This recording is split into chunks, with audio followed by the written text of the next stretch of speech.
India, England 5th T20 జరగబోతుంది ఈరోజు సాయంకాలం 7 గంటలకి. ఈ మ్యాచ్‌లో మన వాళ్ళు గెలుస్తారా? లేదంటే యథారాజా తథా మంత్రి. అంటే 3 మ్యాచ్‌లు ఓడిపోయినారు.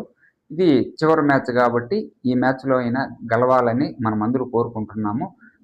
ఖచ్చితంగా గెలుస్తుందనేసే కొద్దిగా ఆ నమ్మకం పెట్టుకొని నేను హోప్‌తో చెప్తా ఉన్నానని. చూడండి, ఇప్పుడు సంజు శాంసన్ టీమ్‌లోకి వస్తాడా? సంజు శాంసన్ టీమ్‌లోకి వచ్చాడంటే ఎవరు కూర్చోవాలి?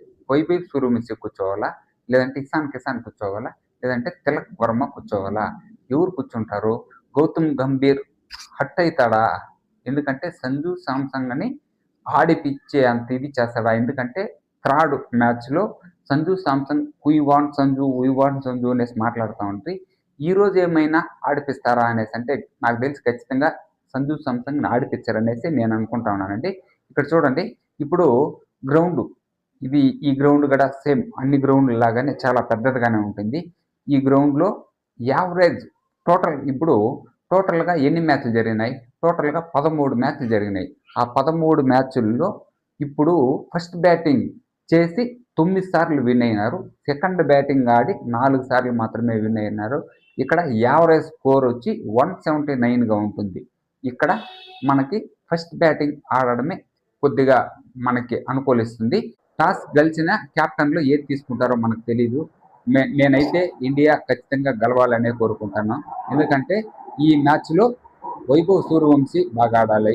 అభిషేక్ శర్మ బాగా ఆడాలి. వన్ డౌన్‌లో వచ్చే ఇషాన్ కిషాన్ బాగా ఆడాలి. తర్వాత శ్రేయస్ అయ్యర్ ఇక్కడ దాకా ఆడితే చాలండి.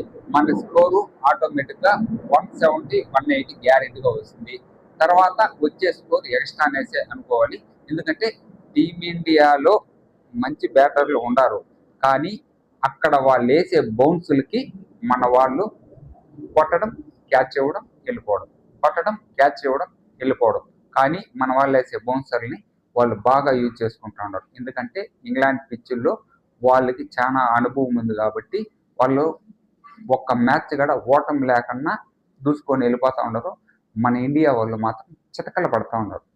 ఆ బాల్‌ని కొట్టలేక కొట్టిన బాల్ అంతా క్యాచ్ వెళ్ళిపోతా ఉంటే మన వాళ్ళు చాలా స్ట్రగుల్ అవుతా ఉన్నారు. దయచేసి 4లు, 6లు మనవి చిన్న గ్రౌండ్లు కాదు అవి.